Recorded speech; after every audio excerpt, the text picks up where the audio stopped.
Good morning. How is everyone? Hope you survived the reception last night, and I'm sure dinner afterwards. I'm sure many of you had a long night, as I did, but certainly very enjoyable. I'd like to welcome everyone to our 73rd annual meeting.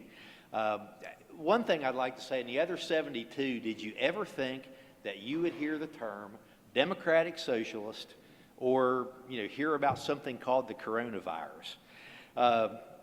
Regardless of if we ever did or not, they're certainly impacting our industry in a negative way. If you think about the various Green New Deal proposals we see out there, the impact to the economy due to the virus itself, and actually even the impact to our LNG exportation market due to the slowdown of things in Asia. So certainly two things that never thought of in the prior annual meetings or even in our everyday life. So rather interesting developments we've had lately. Certainly, although we cannot cure the virus, we can confront and fight back against the antis and the Green New Deal through our Communications Committee and through our Energy Education Program.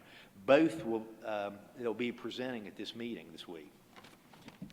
Moreover, it's our goal to address the relevant issues impacting our industry, and to that end, we are continuing last year's format of the breakout sessions so you can tailor the conference to your individual needs and desires. The sessions are hosted by our committees as a way of introduction so that you can determine if you would like to get more involved in the committees. As I've said many times, our success depends on our strength of our committees and the Board of Trustees, and that interaction and involvement is key to our success.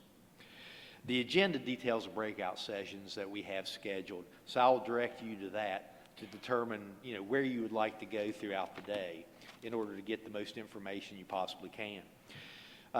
We're certainly excited to have our old friends actually, Marty Shumway and Tim Noblock, who'll be giving us a basin roundup as they typically do, and our new friend Jeff Fisher, CEO of Ascent Resources, and we'll sit down and do a fireside chat later this afternoon, and I'm hoping the fireplace will be a gas powered fireplace. Of course, we also welcome our keynote speaker tomorrow, Mr. Mark Mills of the Manhattan Institute. Following today's presentations, please join us for the PAC reception at 4:30. That will be held in the presidential suite on the 7th floor. Begins at 4:30, and the minimum suggested contribution is $200. Being a good opportunity to interact with the legislators that we'll have over from the assembly and get their thoughts and ideas, and you certainly need to share yours with them. Also, please don't forget our raffle that we have set up outside here in the hallway for a PAC fundraiser. A lot of good prizes there you've already seen, hopefully, as you've walked by. The trade show reception also is this afternoon, a great opportunity to network with the exhibitors. And we'll close today's event with a chairman's reception sponsored by ARG. So if you go to bed hungry and thirsty, it's your own damn fault. Of course, none of this is possible without our vendors and sponsors, and I thank every one of you guys. So much appreciated your support of not only the association but our industry. Please take time to visit the booths and thank our sponsors. And when it comes time to contract, for services of some sort, please remember who your fellow, association members are, and who presents and who sponsors and so forth at these meetings. That's going to make us all stronger when we do that and we help each other. So please do that. Excuse me. I want to share a few statistics with you all because everybody always wants to know how well attended things are, how many sponsors we have and so forth. And I always think that's important to share. But in talking with Deneen this morning, we think we have about, and everybody registers all through the day and so forth, but we fully expect to have registration of near 700. We have 57 exhibitor booths. We have 33 sponsors, excuse me, for our event this week. Totaling almost $149,000. All of these things are exceeding our expectations. So even though we are currently experiencing a down market, and we're all working as hard as we can to survive, it's times like this, I think, these type of events are so important. And, we can learn from each other and we can help each other. So do, again, appreciate everybody's commitment to that. I'd also like just to take a moment to recognize your association staff. Without this, they're absolutely amazing. We could not pull this off without them. They fixate, they worry, they focus on every little detail in order to make this conference, in this annual meeting special for you all. And certainly I think that they always succeed in that. So please, I'd really like to just point out Matt, excuse me, Deneen, Mike, Georgette, Brad, and all the other volunteers that we have manning, the registration stand and so forth. Thank you guys very much. I'd like to give them a little round of applause.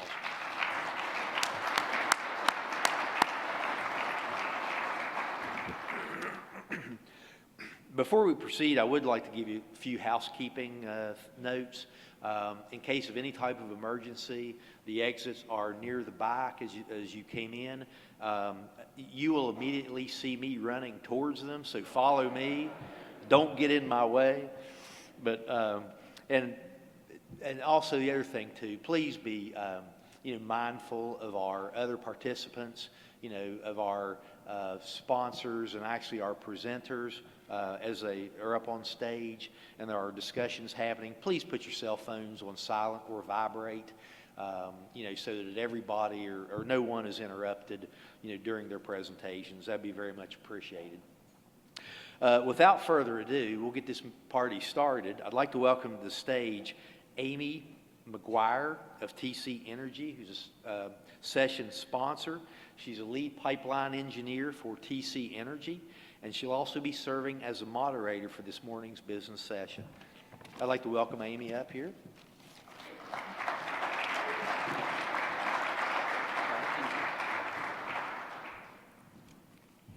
Thank you, Steve.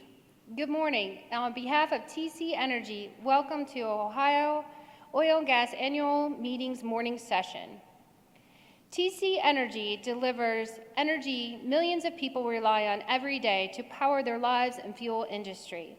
We are not only focused on what we do, but how we do it, guided by our core values of safety, responsibility, collaboration, and integrity. Our more than 7,000 people are committed to sustainably developing and operating pipeline, power generation, and energy storage facilities across Canada, United States, and Mexico. We are headquartered in Calgary, but have a significant presence in the United States, with our headquarters in Houston and a growing business in Mexico. We operate one of North America's largest natural gas pipelines, 56,900 miles, that taps into virtually all the major gas supply basins. We supply more than 25% of the natural gas consumed daily across North America. We operate 3,000 miles of oil pipelines and has safely delivered more than 1.3 billion barrels since 2010. The company operates 4,400 storage wells, 25% of the total operating wells across the continent, and far more than any other energy organization. We maintain 664 billion cubic feet of gas storage capacity, the largest provider in North America. Our mission: to provide reliable supplies of energy across the continent, safely and responsibly. We are proud that millions of North Americans can depend on us for the energy they need. Our vision: to be the leading energy infrastructure company in North America, focusing on pipeline, power generation opportunities in regions where we have or can develop a significant competitive advantage. Our values: safety, integrity, responsibility, and collaboration guide our business decisions and our priorities of safety 24/7, economic success, and protecting the environment and supporting the communities we operate in. We all need energy, It warms and cools our homes. It cooks our food. It gives us light. It gets us where we need to go.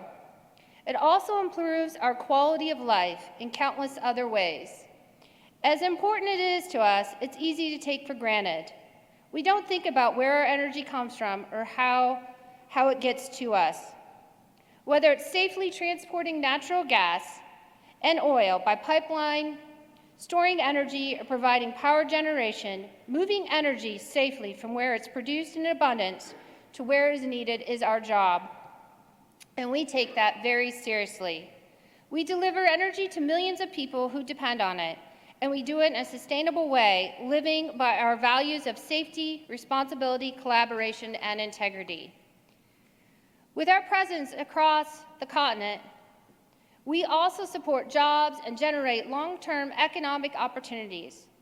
Our people play an active role in building strong communities. At its core, TC Energy is a business that provides much of the foundation that allows North Americans to live productive and comfortable lives. Our hard work and commitment sets us apart and benefits society every day. We're proud of the role we played in empowering businesses and families for more than 65 years. And know the demand for our services has never been greater as the world's appetite for safe, reliable, affordable energy continues to grow. Through the dedication and commitment of our employees and contractors, we are well positioned to continue being leaders in safe and environmentally responsible delivery of energy for decades to come. Our first presentation today is from Marty Shumway, who will be providing the annual DeBrossi Memorial Report. Mr. Shumway has been involved in the resource industry for most of his career. He has more than 20 years of experience in mining and petroleum industries and has extensive experience with both exploration and development of oil and gas properties in the Appalachian Basin. He has completed numerous reserve evaluations, field studies, production studies, and geological evaluations of petroleum. Mr. Shumway is a professional engineer in Ohio and is a certified petroleum geologist. He earned both his bachelor's and master's degree in engineering from The Ohio State University. Mr. Shumway currently serves as a technical officer for Locust Bioenergy Solution, focusing on business in the Appalachian Basin. Please welcome to the stage Marty Shumway.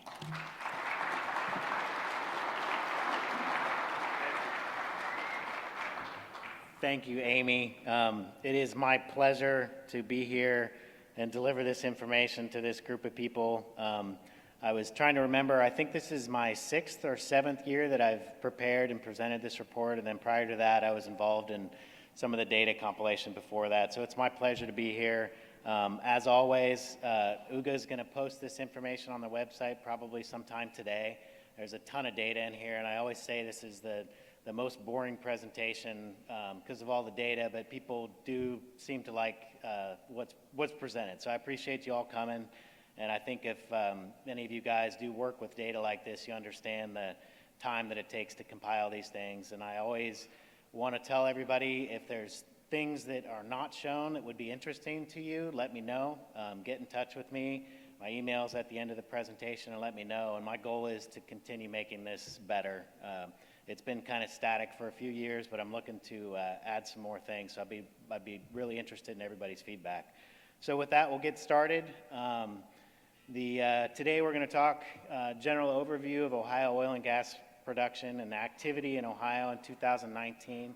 We'll take a look at permits and completion summaries that were filed, operator activity, looking at footage drilled and number of wells, activity by county, same footage drilled and number of wells. We'll take a quick look at IP analysis, self-reported initial production numbers that the operators file with their completion reports. We'll take a look at some top level change of owners in 2019 and take a look at the production summary, both conventional and unconventional, and then also take a look at the saltwater disposal injection well summary at the end. So oil and gas production in Ohio, most of you guys know Ohio's been a longtime oil and gas producer. There's probably more than 275,000 wells have been drilled in Ohio since about 1860.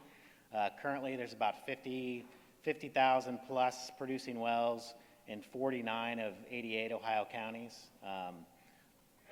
The history of Ohio wells drilled by year and reservoir activity got started in the late 1800s in northwest Ohio, which at the time was, well, later on it was kind of known as the Saudi Arabia of the Northeast, where we had phenomenal oil production. In the early 1900s, the Clinton play and the gas and oil parts started to get going in sort of central eastern Ohio, and then with the advances of hydraulic fracturing, the Clinton play opened up over most of the state. The Morrow County play began in the 60s, which was just north of here a little bit. Big oil production in Morrow County. And then I think I said I missed it in the 70s and 80s, the tight gas sands really took off with Clinton drilling. And since then, there's not been a whole lot of change. Discovery in the 90s, there was the Knox Formation drilling, where we drilled a lot of wells real quick, targeting the Knox Formation. And then recently, since about 2011, it's been the Utica Shale has dominated the activity in the state. So first thing we'll look at is some permit and completion activities. These pictures are really old, so I'm sorry. I need to get some new pictures in here, but I like those. Permits and completions, taking a look from 2014 to 2019. In 2019, we had 468 permits filed to drill. That's about a 5% decrease over last year. Completion reports filed, there were 406 completion reports filed, which is about the same as last year. Plugging reports, quite a big decrease in, plugging permits, quite a big decrease in plugging permits in 2019. It was about a 25% decrease over 2018. Taking a look at completion reports filed.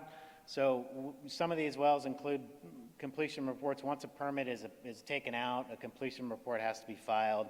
Of the 406 total completion reports, 37 of those were cataloged as not drilled. And 9 of them were storage wells, 9 of them were dry holes or plugged and abandoned for other reasons. 3 of the permits were canceled. So the actual wells that were drilled, completion reports that were filed that are producing was about 342 completion reports, and that's about 84% of the total reports filed. Permitted formations, again, this is continuing the trend from the last couple of years. Out of the 468 permits issued, 350 of them were Utica Point Pleasant wells. It was about 5% more than last year on Utica permits. And on the Clinton Sandstone Formation, it was about 13% less than last year. There were 52 permits filed this year. So taking a look at where the activity occurred, completions, permits to drill, permits to plug. Completions are the blue stars. As you can see, most of the activity is within about a 6-county area in eastern Ohio. And then the plugging permits are scattered throughout the entire productive area of the state. Permit and completions by month, fairly steady over the year. Just taking a look, the blue is the number of permits, and the orange is the completion reports filed, and then plugging permits. And again, this doesn't include the completions with a not drilled or a canceled status associated with them.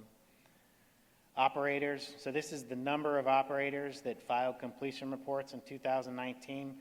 So pretty much on trend with the last couple of years, but there were 41 unique operators that filed completion reports in 2019 versus, in 2008, the highlight, there was 182 operators that were drilling wells in Ohio. And we've been hanging steady around 40 to 45 wells over the last few years. So out of the 2019 366 total completions, 40 of those wells were vertical wells, 2 of them were directionals, and 324 of those wells were horizontal wells. And this compares pretty closely to last year. Last year there were 35 vertical completions. 2018 there were 35 vertical completions and 317 horizontal completions. So a slight increase in the number of completions of horizontal wells and a slight decrease in the verticals. Taking a look at the location of the horizontal completions, we've got a couple areas here the gas storage field wells up in here, and then the Utica activity up in here, and then this scattering of horizontal wells up there. That's some horizontal Clinton drilling that's been happening over the last couple of years. Vertical completions, again, kind of scattered all over the state. Got some up in northwest Ohio, some in central Ohio, and a few vertical completions in eastern Ohio, but pretty typical of a drilling what we see in the vertical completions over the last few years. 12 Clinton sandstone wells, 8 Knox wells or Trempolo, 3 Trenton Black River, and then some Knox unconformity wells as well. 2019 completions by month. This tends to be like this in most years, where you get groups of completion reports that are filed at a singular time. In January, there were 53 completions filed, and then fairly steady throughout the rest of the year. And then completion reports started to pick up a little bit October, November, and December for wells that were drilled. 2019 completions, taking a look at the top 10 counties by number of wells drilled. So Belmont County leads the pack this year with 80 completions filed in Belmont County, which is about 22% of the total. Of those 80 wells, 79 of them were horizontal and just a single vertical well. Jefferson County and Monroe County follow closely behind with 69 wells in each one of those counties. The top 3 counties include 60% of all the completions in the state. So that's showing that the area is sort of restricted a little bit over prior years. Have the bulk of the activity is in just 3 counties. 2019 completions by county, just taking a look and showing graphically the bulk of those completions being in the top 5 counties, really. And then beyond that, the 30 wells in the other counties are mostly the conventional wells that were drilled throughout the whole state. Top 12 most active operators by number of wells. Ascent Resources filed the most completion reports with 104 completion reports filed in 2019, which is about a 50% increase over 2018. Next is Gulfport Appalachia with 50 2019 completion reports, which is about an 11% increase. EAP, that's Encino Acquisition Partners, has picked up their drilling program in 2019, and they filed 38 completion reports, which represents a 300% increase in production. Part of that is due to the acquisition and the change in owner from Chesapeake, but they are more active this year than they were in 2018. So the top 12 operators that show up on this list completed 85% of the total wells drilled in Ohio. Taking a look at the footage drilled, again, the top 3 are Ascent, Gulfport, and Eclipse was just ahead of Encino Acquisition Partners here. But Ascent drilled over 2 million feet in 2019, which was a 74% increase over the year before. And on footage drilled, the top 12 operators here on this list completed 94% of the drilling in the state. Most active counties by number of wells. Belmont, Jefferson, and Monroe. Percent of total wells, of those top 3 operators is about 92%. I think this is a duplicate slide. I apologize for that. Most active counties by footage. Belmont, Jefferson, and Monroe were the most active counties by footage drilled. Belmont County drilled about 1.6 million cubic feet, which is actually a 12% decrease over 2018. Jefferson County, drilling picked up a lot in Jefferson County, about 1.4 million feet drilled, which represents a 68% increase over 2018, and then a slight decrease in footage in Monroe. Drilling footage in wells by year, this is just taking a look back historically at what was drilled. This list goes back to 2005 when there were 2.7 million feet drilled in 2005. 2019 set a record for the state. We had about 6.6 million feet drilled in 366 wells. The average footage per well increased slightly. It's about a 2% increase. Almost 18,000 feet is the average footage drilled per well. And taking a look at the average IPs that were reported in 2019, they were about 14.5 million cubic feet, and a big increase in the average IP on oil, over 400 barrels per day as an initial IP. So the increase in IP and gas is up about 5%, and the average IP for oil was up about 245% over last year. Top 12 owner changes. So this is taking a look at some of the acquisitions and divestitures that occurred. The big one on the list is the assignment of all the Chesapeake assets to EAP Ohio, which was 747 wells. May have been a few more than that with some smaller transactions that came in after this one. The Gulfport Energy transferred to Gulfport Appalachia. It's an internal transfer. The other big sale was GNR Contracting, sold 243 wells to Genesis Resources. The top 12 on this list accounted for about 60% of the owner changes in 2018. Taking a look at owner changes historically, in 2019 we had 3,477 wells that changed ownership, which is not too far off from 2018, but much less than 2017 with 6,974, and I believe that was the diversified oil and gas acquisition of a lot of properties in Ohio at that time.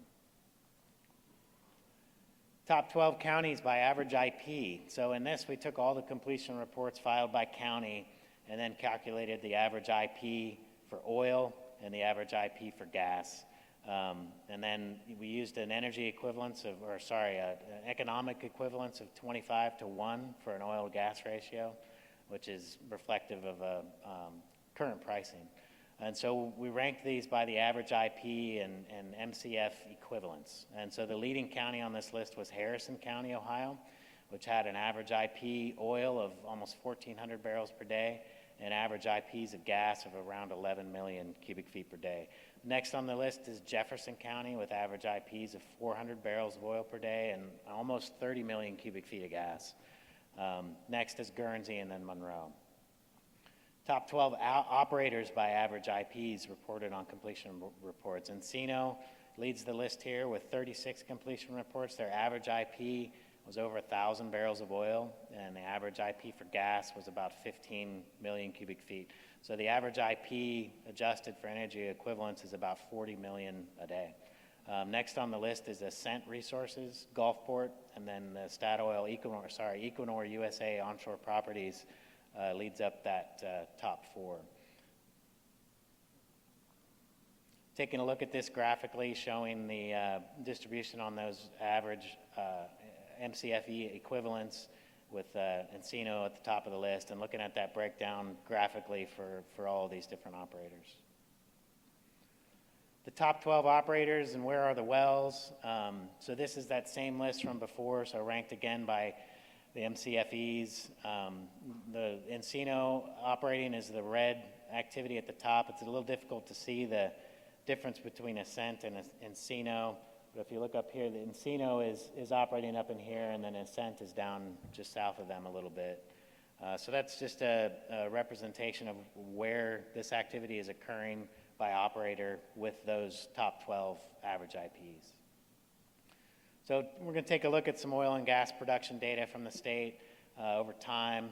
I had to estimate the year 2019 because the production reporting isn't in, but we're showing about 55,000 wells in Ohio currently that show a status as producing, and probably 53,000 of that 55,000 actually reported production in 2019. The conventional production isn't fully compiled yet from the state, so it's an estimate based on trends that we've seen over the last couple years. Production summary, oil by year, looking back historically. 2019 oil production is 23% more than it was in 2018. This kind of continues a trend that started in 2017. The dark green color on here is the unconventional contribution to the total, and the light green is the conventional wells. So we had estimated about 3 million barrels in 2019 from conventional wells, and about 25 million barrels from the unconventionals. Taking a look at the same for natural gas, 2019 gas production is estimated to be about 22% more than 2018 production. Again, taking a look at the unconventional gas in the dark red and then the conventional gas in the paler red color. I think the unconventionals are going to contribute an estimated about 50 BCF, while as the unconventional wells in Ohio are getting close to 3 TCF of total production in 2019. So that trend is continuing. It's upward growth, slightly smaller increase 2019 over 18 versus 18 over 17. But again, those numbers are continuing to go up. Historically, for perspective, taking a look at production back into 1878, it's estimated in 1896, the Trenton Field in northwest Ohio produced about 24 million barrels of oil in that year. Based on these estimates of that historic production, 2019 was the first year that we've exceeded that number with almost 28 million barrels total produced in Ohio in 2019. Utica gas production, so these are the unconventional wells, gas production by quarter, at about an 11% production growth quarter over quarter from looking at the entire numbers from the first quarter of 2019 through the fourth quarter of 2019. So we had a slight drop off that began in the fourth quarter of 2018, but it's since reversed and has continued its upward trend. Taking a look at Utica oil production by quarter, and again, back in 2015, we peaked at almost 6 million, or a little more than 6 million barrels in a single quarter. And then beginning in 2019, or the first quarter of 2019, that growth has accelerated, and we reached a maximum value per quarter of 7.2 million barrels with a slight drop off in the fourth quarter of 2019. Utica wells online, pretty steady growth here quarter over quarter. The fourth quarter 2019, there were 22,523 Utica wells that were reporting production, which represents about an 11% increase over the year. Taking a quick look at Class II injection wells or saltwater disposal wells in Ohio. What we do with this report is we compile the data from the ODNR's list of tax receipts that they get per barrel that's injected. So there may be a slight difference between brine that's received at a facility versus brine that was disposed of, but those should equal out over time. We had about a 3.5% decrease in 2019 volumes versus 2018 volumes. Ended up being about 43 million barrels of water was disposed of this year. Of that water, 50% of it was in district, which in most cases means it was in-state water, so water from Ohio. 42% was out of district, so that would be brine from Pennsylvania and West Virginia. Top 12 disposal wells in Ohio by volumes reported to the state. The leading well on here was the Redbird Development Well in Washington County, which disposed of about 3.7 million barrels of brine. Of that quantity, 18% of it was in district and 82% of it was out of district. That works out to about 10,000 barrels a day average daily disposal rates, which is significantly higher than most disposal wells in Ohio that I've been associated with. The next two wells were the Elkhead wells. Both of those produced together they disposed of together about 4.7 million barrels of brine. The in-district and out-of-district was about 70% in and about 30% out. The next one was the Environmental Energy Solutions well in Muskingum County, which was about 2 million barrels of disposed water, and 94% of that water was in-district. So these top 12 wells on this list accounted for about 52% of the total water disposed of Ohio in 2019. There are 217 permitted disposal wells in Ohio. 170 of those 217 reported volumes of brine being disposed. Overall, about 42% of the brine volume originated out of district that went into Ohio's saltwater disposal wells. That's all I have. Thank you very much for coming and starting off this 73rd meeting, and I appreciate any comments you guys might have. There's my contact information, and let me know. Thank you very much.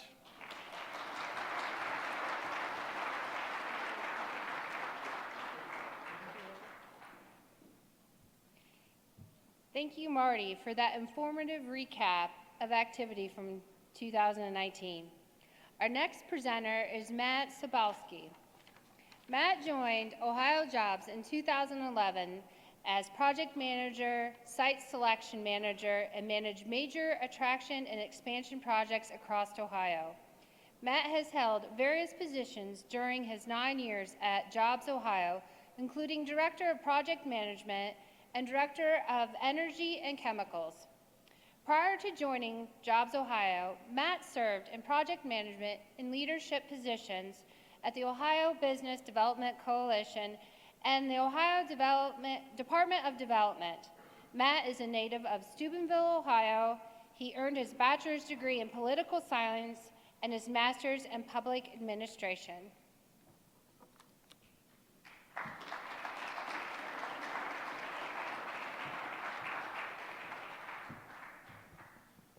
Good morning, everyone. Very brief overview of Jobs Ohio before I dig into our sector focus and something that's not in my bio. While I'm a career economic development professional, when I was in Illinois for about 2.5 years, I spent about 1.5 years embedded in an Exxon refinery in Joliet, Illinois. So I started my energy career there, and then when I got to Jobs Ohio, it was really starting to ramp up with Utica and Marcellus and the crackers and all the downstream activity. So we've got a little bit of sector experience from about 12, 14 years ago. Jobs Ohio has been around for about 9 years. We were created in 2011 out of legislation in an effort to privatize economic development in the state of Ohio. And really that was at a time when we were coming out of the recession, and we were created in order to employ people from the industry to focus on the 9 industry sectors that we focus on, energy and chemicals being one broad sector of our 9. And also, eventually in 2013, we got our own funding stream by privatizing, by doing a long-term lease of the state's liquor franchise. So that allows us to operate independently of receiving state budgetary funds, and I'll give some examples towards the end of this presentation how we use those funds specific to projects within this industry. Our vision is to be recognized as the best economic development company in the U.S. Most states, with the exception of maybe 1 or 2, have economic development functions, but we are trying to increase economic development and livability within the state of Ohio. Our mission is to attract and grow companies that are already here. So we do a lot of business attraction, trying to get companies to build new operations, whether they're headquarters, manufacturing plants, data centers, what have you, to the state. But we also spend a lot of time meeting with companies that are already here to help them expand. And I do a lot of that on the chemical side because, as you all know, chemicals, one, the downstream benefit of having chemical plants here certainly helps the upstream and midstream folks, but new chemical plants aren't built every day, at least in this part of the country. So trying to expand what we already have is a key focus of ours, along with the attraction efforts. And I mentioned we're focused on nine key industries, things that Ohio has traditionally done well: aerospace, logistics and distribution, biohealth, energy and chemicals, things of that nature. And we have folks that head up those industry sectors with about an average of 20 years experience within that sector. We also spend a lot of time on identifying sites. Again, something I'll touch on later, but we get called or we meet with companies, whether they're US-based or internationally based, and they say, hey, we need 100 acres to build a new manufacturing plant on with these infrastructure requirements, and we need to respond to those requests very quickly. So we operate a database of about 5,000 pieces of real estate throughout the state, and then we're also doing some more proactive investment to get sites more upgraded, that way they're ready for sites. So a lot of time, or site searches, a lot of time projects will need the infrastructure that they need. We might have a great site, but there's no capacity on the current infrastructure. So we're starting to invest in more infrastructure upgrades That way we can get more wins. We work with 6 industry or regional partners. Our office is here in downtown Columbus, but we work with 6 economic development regional partners throughout the state that are kind of our key partners getting to the local level. We have a relatively small sector and project management staff within our office. So Ohio being a big state, 88 counties, it's hard to get everywhere all the time. So our regional partners are really key, working with our local partners when we're courting businesses or helping meet with companies that are already here through business retention expansion efforts. So quick snapshot, and some of this Marty touched on his presentation, but kind of an overview.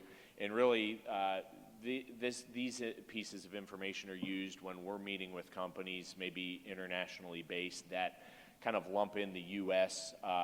As just the country. They don't really understand what happens in different regions of the country, and they don't always have an appreciation for how large and robust of an industrial state Ohio is. So, huge part of great growth state product. Our research team is very conservative, so that $43 billion, when you look at it in different scopes, is actually closer to $100 billion. We have over 92,000 people employed directly within the sector, and then 2,400 establishments throughout the state.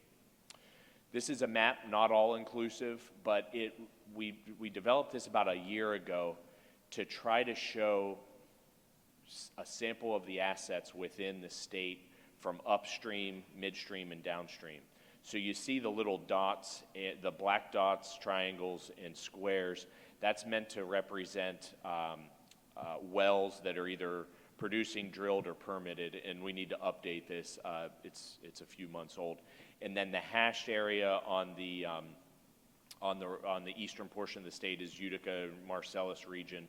And then you have some pipelines, but then we've got the red dots of the fractionators and processors. The traditional chemical plants, we've always had a chemical industry dating back to Marty's slides from the late 1800s of oil production. We've got the refineries on here, the natural gas-fired power plants that have come online. We've got to add a couple that are in construction here now. The potential cracker that PTT and Dalem are working on, I'll provide an update on that here in a little bit. And then renewables. And renewables is actually, it's part of our strategy, really, because other sectors within my office, IT sector for one, a lot of data centers are being built in Ohio, and those companies want to source renewable energy. So it is actually a component, whether they're wind or solar farms. It's a component that we do need to outline. I think most of you have probably seen the quote at the top and maybe a version of this map. But again, when we're courting companies to locate maybe a downstream chemical plant to come to Ohio, or the region for that matter, we do partner with West Virginia and Pennsylvania on some marketing and some other things. But touting Ohio's relative protection from natural disasters is a key. And a couple of years ago, when the 2 hurricanes hit the Gulf Coast, we were talking to our friends from PTT. Their offices are in Houston, and they had to evacuate, I think, to Waco. And they said, boy, it would have been nice if we had our cracker in Ohio up and running by now, because there was, I think, 70% of the industry was shut down for a few weeks. So this really helps differentiate, again, when we're meeting with companies trying to talk about all the benefits of being in this region. We'll talk about the production and the low-cost feedstock, but this is just an added benefit. I won't belabor this point, but the only point I'll make, you guys all know the data in terms of production and the wells that have been drilled in production permitted. But again, when we're talking to companies, they hear shale development, they think it's maybe just in Texas, or they don't understand the different regions of the country. And the fact that Ohio, Pennsylvania, West Virginia account for 85% of the increased production over the last 8 or so years, it really brings it into perspective when we're meeting with companies. Another piece is our regulatory environment, and I'm sure the attendees here in this room have had varying levels of success with Ohio's regulatory sector and field, but while Jobs Ohio is a private nonprofit company, we work very closely with state agencies, ODNR, EPA, PUCO, other groups, because we can't land new or expanded projects without their cooperation. I probably interface most with Ohio EPA because even if a chemical plant's going to do a relatively small expansion, they're going to need upgraded permits. And so we have a very good relationship with them. And the way we handle projects is we bring EPA in early on in the process, and they outline a predictable and efficient path forward for a company as to how they can get their permits. And while it's not without its headaches, at least there's a clear timeline, and by getting the EPA involved early on in the project, it ends up expediting things at the end. There aren't any gotcha moments once a company submits their application, and so things are streamlined pretty quickly. So we do tout that as a big benefit of locating here in Ohio. You see the $78 billion in the graphic. About 7 years ago, maybe 2013, so yeah, now 7 years ago, we were meeting with some folks on the E&P side, and there were comments that were said that folks in Ohio and in the region don't appreciate the capital that's been deployed and will be deployed in the state. Early days, they just saw trucks with Oklahoma and Texas plates, and people, general public, just thought that this was a fleeting moment, and people from out of state were the only ones benefiting. So Jobs Ohio partnered with Cleveland State University, their School of Business, to do a periodic tracking of upstream, midstream, and downstream investment, all direct investment, no indirect, no induced, none of that kind of fluff where you hear about someone say, well, the dry cleaner and the barbershop's going to benefit. We didn't include any of that in our analysis. It's just direct investment. And from 2010, and that number, $78 billion, goes to December 31st of 2018. First half of 19 numbers will be finalized in about a week or so. But we've had $78 billion deployed, and that's just Ohio, not counting West Virginia, what's been deployed in West Virginia and Pennsylvania, which is obviously significantly more. Again, about $54 billion of that would be upstream, close to $20 billion on the midstream, and we're starting to see more downstream. Most of the $4.5 billion on downstream is related to the natural gas-fired power plants that have come online, but we are seeing some more expansions on chemical plants, and we're, again, hoping the cracker and other things will keep that momentum going on the downstream side. What we're trying to do at Jobs Ohio is work with the industry to get more demand, get more market here in Ohio. And again, some of that, if it happens in West Virginia, Pennsylvania, that's good too. We do some partnership there. But we want to try to get companies that are either located here or looking at new investment to come here and take advantage of the cheap gas and natural gas liquids to try to keep as much market here as possible. That creates more wealth, creates more jobs, long-term investments. We see that as a big benefit. I'm a native of Steubenville, a very sad part of the state, old steel country, where they haven't had much success over the last 40 years. That whole eastern part of the state hopefully will benefit. We're seeing investment in other parts of the state, Toledo, directly related to shale development. So we see it as a benefit throughout the state, but obviously eastern portion is kind of front and center. So some of our key achievements, I mentioned the $78 billion. That'll probably be about $81 billion when the latest numbers come out. Focusing more on the downstream chemical utilization side. That includes, on the downstream side, more natural gas-fired power plants. That's probably going to wane. I think maybe 1 or 2 this year may be announced, but we've got 4 in operation, 3 under construction. Those range anywhere from $500 million to $2 billion in investment. We have 10-year lows in electricity prices, and continue working on the cracker and other projects. And I've already talked about interfacing with state agencies. We can't do it without their cooperation. Something that I'll touch on that's directly related to natural gas here shortly is our renewed partnership with Public Utilities Commission of Ohio. We've had a good relationship with them, but just over the last few months, we've been convening meetings with them and the industry and utility partners to try to figure out how we get more gas to different parts of the state, and I'll touch on that. We've got so many areas of the state that are gas constrained or pulling gas from the Gulf still, and we've got all this gas in eastern Ohio that's dirt cheap. It just doesn't make any sense, so we're trying to fix that.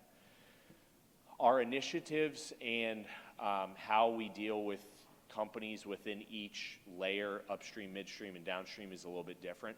Upstream, I'd say 8 to 10 years ago, things were ramping up, and at that time, the role that Jobs Ohio played, we were in our infancy in 2011, but we tried to be a matchmaker or connect the dots for companies in terms of if someone didn't know, a company didn't know people at DNR or where to go to get permits and kind of get started, that's kind of the role that we played.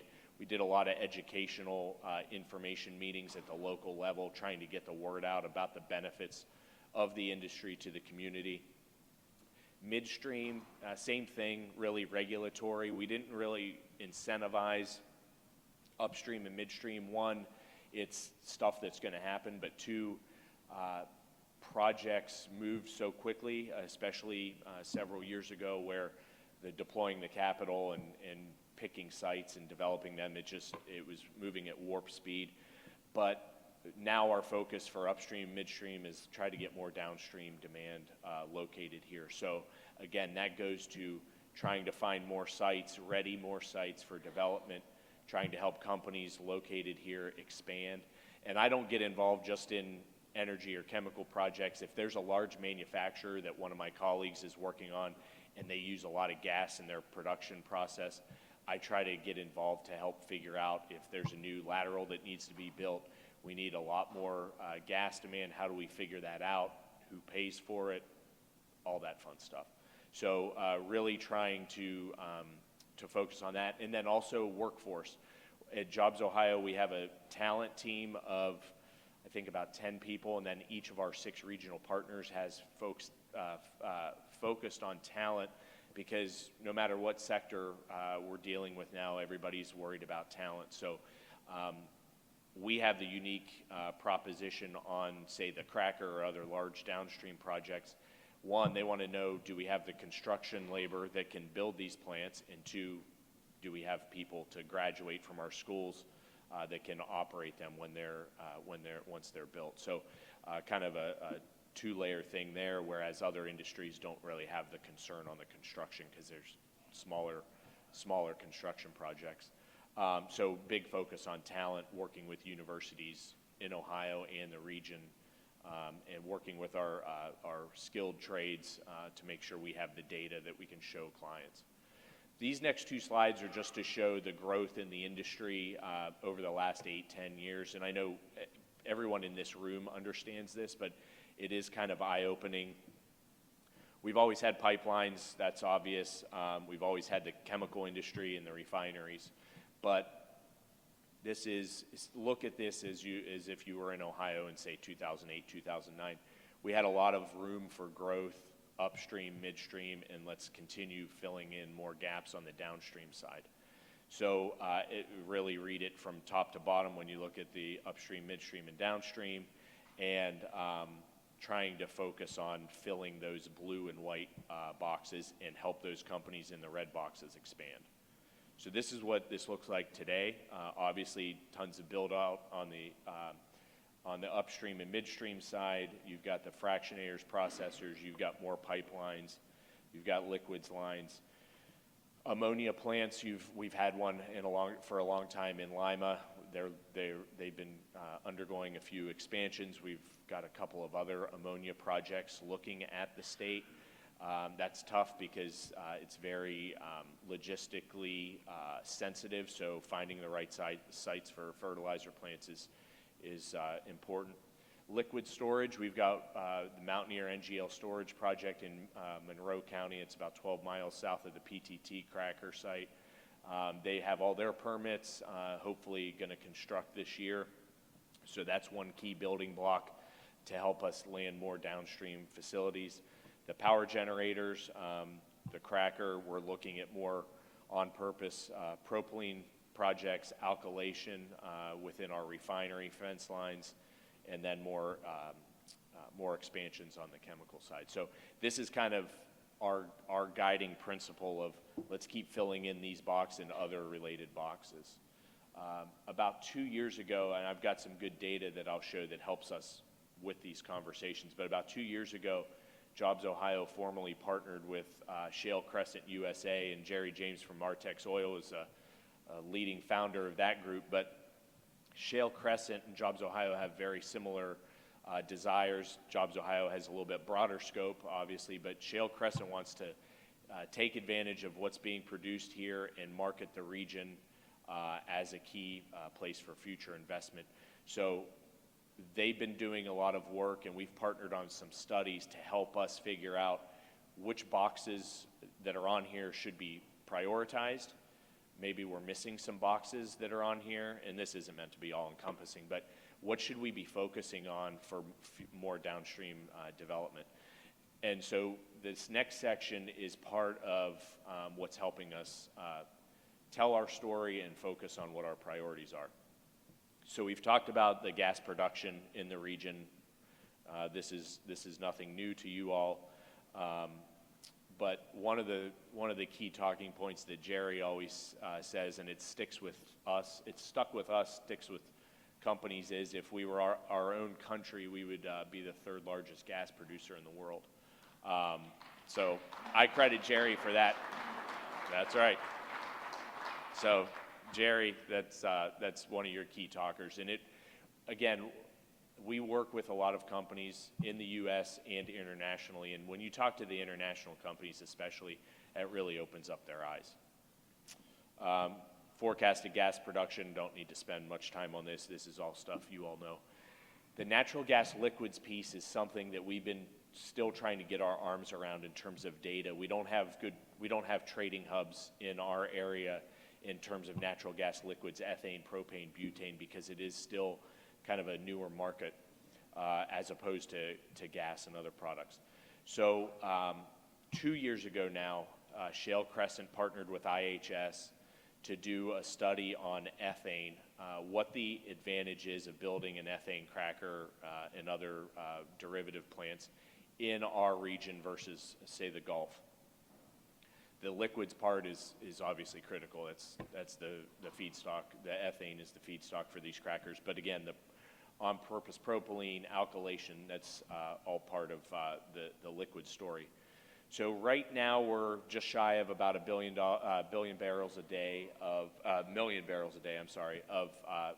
liquids production in the region. So Ohio, Pennsylvania, West Virginia. We always hear from companies early on, PTT, and earlier than that, Shell.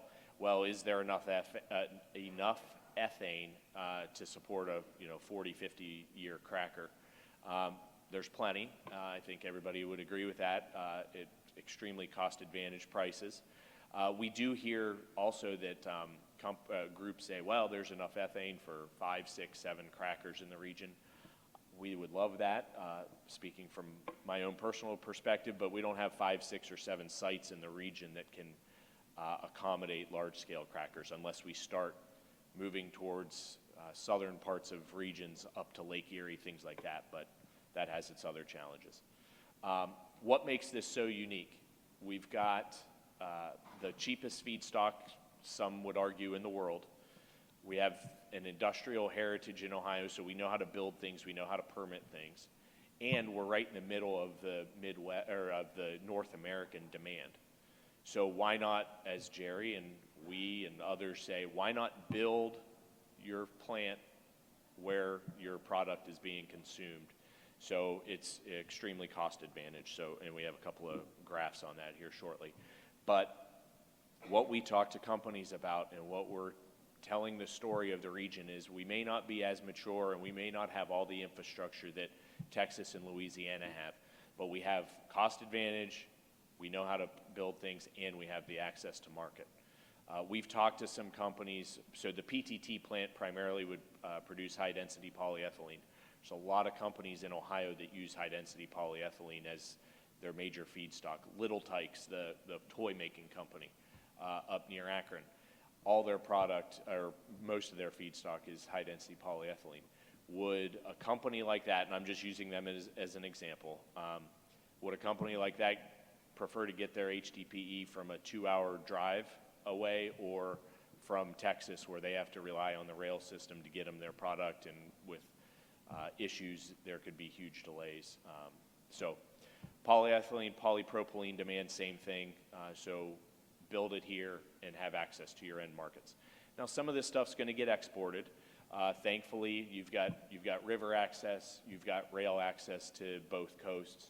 So that is a wrinkle that you know, sometimes we do talk to companies that might be looking at New Orleans, and if they're gonna ship everything to Asia, that could be a cost advantage there, but it just depends on the end market. Regional plastics and polymer industry in the region, I've touched on that. Large amount of petchem and downstream converters here in the region. We're a big supplier to the aerospace industry, big supplier to the automotive industry. Electronics are getting more substantial. So these products go into those end markets. So just to give a sense that we're not on an island, we've got a lot. And then when you broaden this to Chicago, to New York, and into Ontario, it's even larger. And you can see the PTT site that we have highlighted there. Same thing, just focused on Ohio. So again, just being able to show potential opportunities in Ohio. Mentioned the shipping advantage, make it here, as opposed to facilities in the Gulf that they make it, then have to ship it up. Let's keep our gas and NGLs in the region, make stuff here, provide more wealth, more opportunities, and then sell it to facilities throughout our region. Cost advantage, so you know, we could say all this to companies, and you know, they could believe us or not, but when you look at the cost advantage, this is done by IHS. This is from the study 2 years ago, Jerry. Last year we did a liquid study. So when you combine the ethane study and the liquid study, this is from last year's study, whether it's PDH, fertilizer, ethylene, methanol, substantial cost advantages of building in our region as opposed to the Gulf or other parts of North America, for that matter. Same thing, polyethylene, ethylene facility, again, and this is done based on an 800,000 metric ton a year cracker. The Shell and PTT plants are both 1.5 million metric tons. You wouldn't just double that, the cost advantage, but certainly huge, regardless of size, 800,000 to 1.5 million. Quick PTT update. I know there's been some news lately of some activity, so I did want to provide that. I've been working on the project. It'll be 7 years this July. So if once the project gets announced, I'm going to celebrate for a half hour or so, and that's when the real work will begin. But it's interesting. We actually got engaged with PTT, and we didn't know it, in 2012, because they own a chemical plant in Cincinnati with a joint venture, through a joint venture partnership with a Malaysian company, Sime Darby. It's Emery Oleochemicals. And they came to us in 2012 because they were going to do an expansion, and we incentivized that expansion. And it turns out at that time, the executive at Emery was Dr. Congrapan, who's now the CEO of PTT. So just never know how a relationship's gonna flourish. But anyway, 2012 we did that project. 2013 we get a call, and this was after Shell had announced their cracker in Monaca, and we actually competed for that project in 2011, 2012, but they ultimately chose Monaca. But the site that PTT and Dalem now own was the site that we pitched to Shell because it's close proximity to liquids. At that time, we weren't sure about all the production. Production was up farther north, but it was the biggest site on the river with a lot of infrastructure. So anyway, 2013 comes, we get a call initially from a consultant. We didn't really know who it was. We were looking at a cracker, so we kind of took the information off the shelf for the Belmont County site, presented it to these consultants, and shortly thereafter we got to meet the folks from PTT. From then on, built the relationship. In 2015, they announced that they were no longer looking in West Virginia and Pennsylvania. They were focused on the Belmont County site. And as part of our incentive package at that time was our revitalization program that was meant to help redevelop sites. And at that time, the incentive package had that money going to PTT. And they said, hey, we're still several years from the final investment decision. Could you divert those funds to get the site ready and cleaned up? That way, when we go FID, it'll be ready to go. So we went to our board. We have a private board of directors, and it was a large sum of money that we diverted to, at that time, First Energy Solutions owned about a third of the site, and then a private company owned the other 2/3. And we used those funds to demolish the power plant. And I've got a couple of other good photos, but this is one. The lower, this area is where the power plant was, and that's only about 170 acres of the 500-acre site. But anyway, we use those funds to clean things up. They have all their permits. Last year, we provided an additional $30 million to help on site preparation that started in June of 2019. And then January, so about a month and a half ago, we executed another agreement of $20 million to continue the site work and the on-site engineering that Bechtel's been doing, all with an anticipation of a final investment decision, hopefully by June. Project location, I think everybody understands that. And this is a video we took. I need to do an updated drone video, but there was some snow on the ground a couple weeks ago when I wanted to do it. But this is from the second week of December, just to give you a sense of size and scope, but at that time, the site work that was going on in December. So it's about a minute and a half. And this is going from south, from the southern portion of the site, north. State Route 7 on the left-hand side. And those are some big pieces of equipment that are operating there. A lot of cut and fill, leveling the site. There were 2 large ponds that were on site that were part of an old excavation, or an old sand and gravel quarry. Those are now all filled in. You can see the remainder on this pond, but that's all filled in now.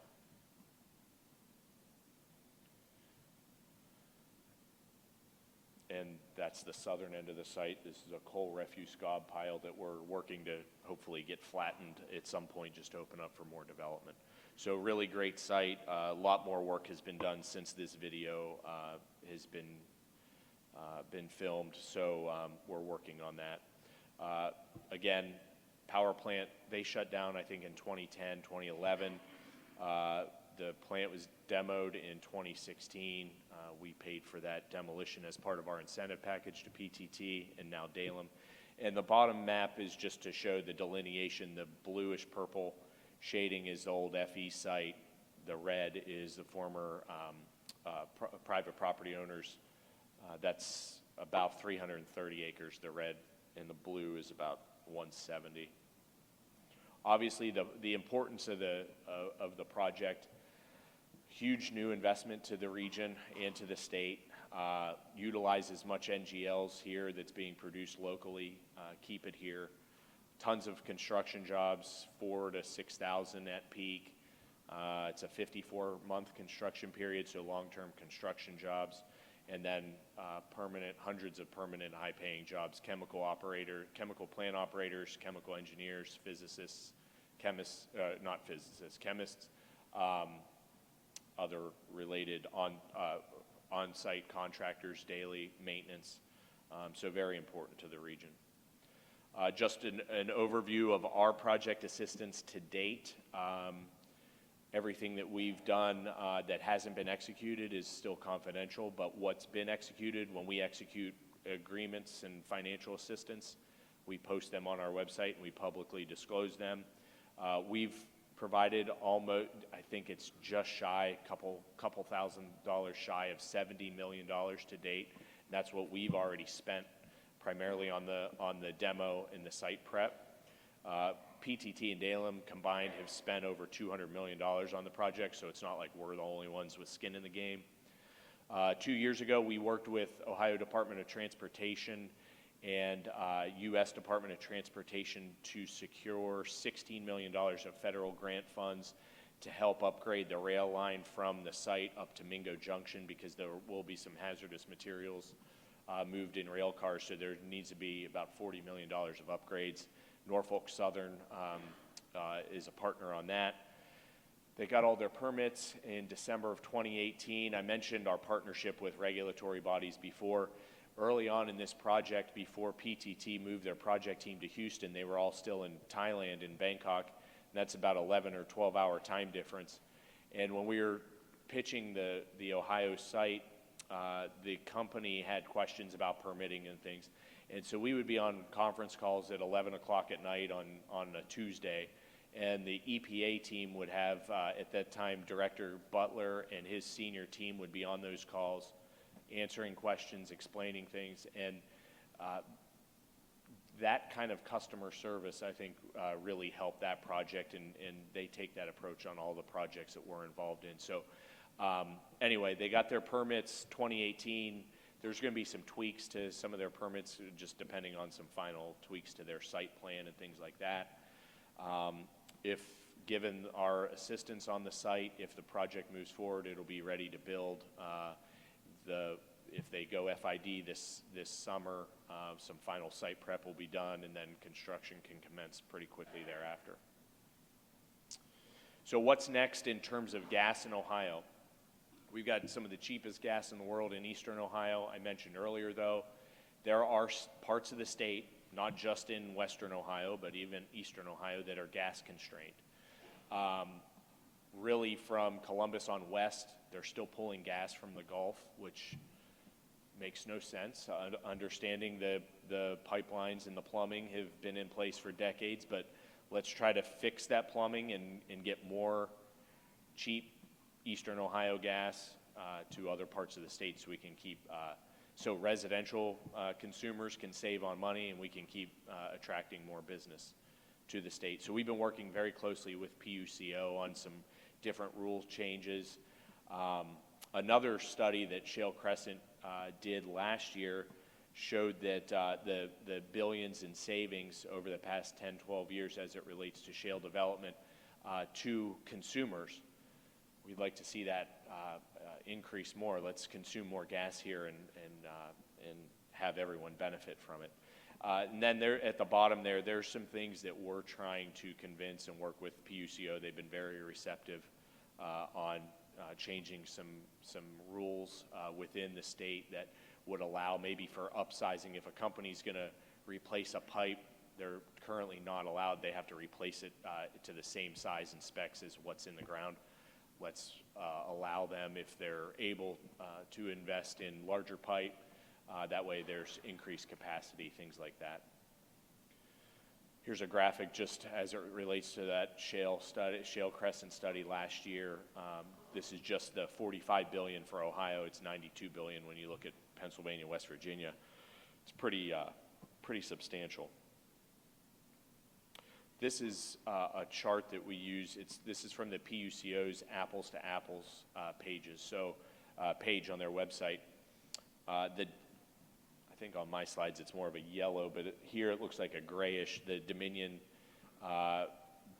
costs are about $1 cheaper on average than other utilities throughout the state. So we need to try to work with everybody to get these more in line. That way we're able to access cheaper gas throughout the state. There's certain pockets of the state that are growing tremendously that are gas constrained.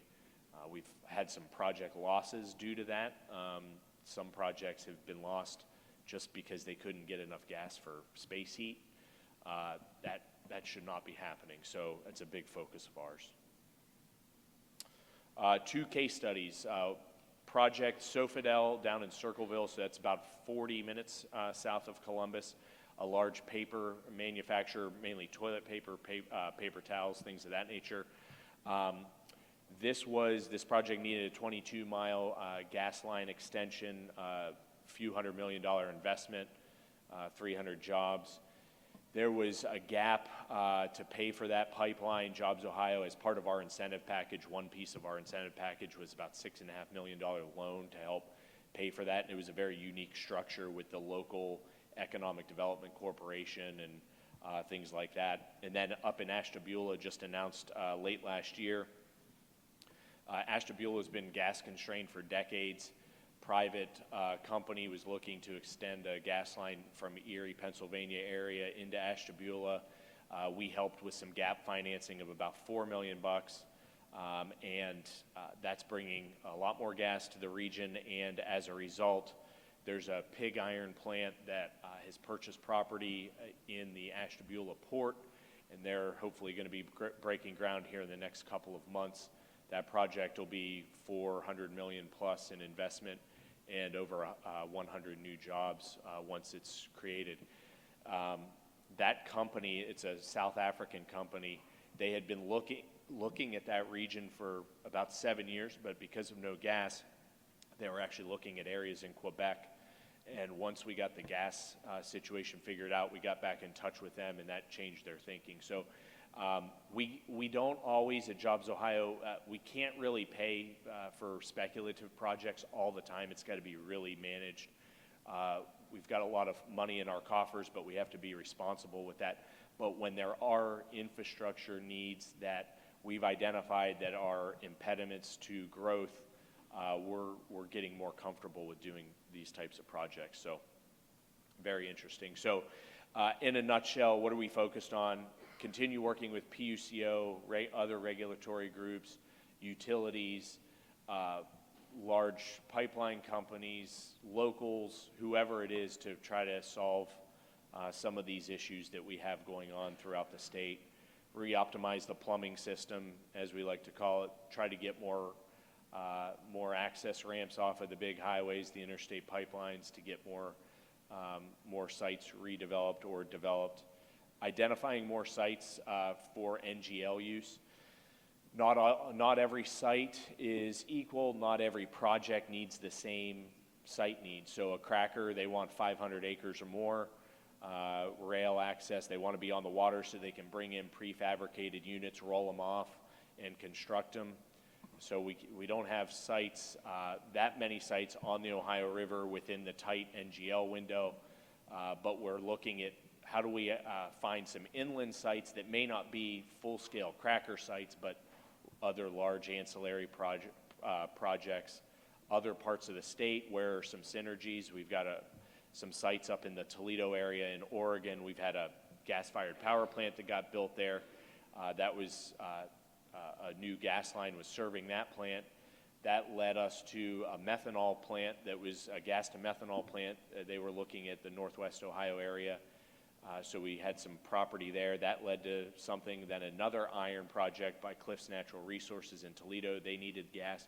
So when we've identified pockets where we can have some domino effect with more investment, but the infrastructure is obviously critical. But finding sites that work for different sizes of projects, that's a big focus of ours. Redeveloping old sites. The area where I grew up, a lot of old steel mills. People say, well, let's just redevelop those and have a cluster of chemical plants and things like that. I wish we could do that, but the old steel mill development plan was you've got the mill right along the river, you have Little Main Street, and then you've got all the neighborhoods. Well, companies nowadays need to have some sort of buffer for safety concerns. So trying to find a site that isn't closely located to really dense populations, it's a real balancing act. And I've driven probably the entire, as much as I can, the coast of Lake Erie, and really from East Liverpool down to Cincinnati to find sites. But again, there's inland opportunities as well, so big focus of ours. projects of all types, they attract money from all over the world, so predictability and favorable regulatory environment is critical. So when we're able to explain how a project can get permitted potentially in 6 months, as an example, we can explain that we have sites, we have a favorable climate to deploy capital in. We've had $78 billion from 2010-ish to 2018 and even more. Favorable state legislative policy that is open to this type of investment is critical for us to win more projects.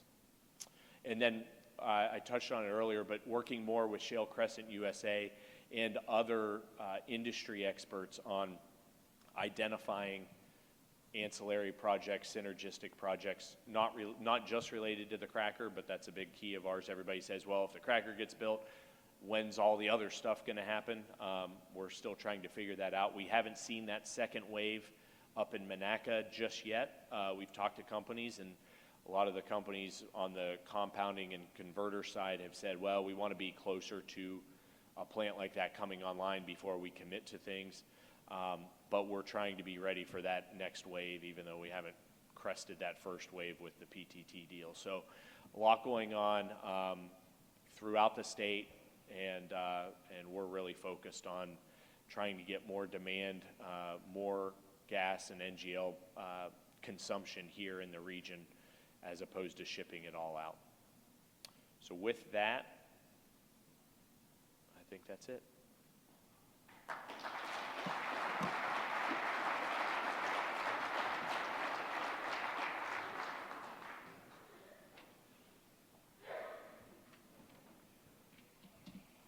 Thank you, Matt, for that look into Jobs Ohio and your thoughts on the energy and chemical sectors.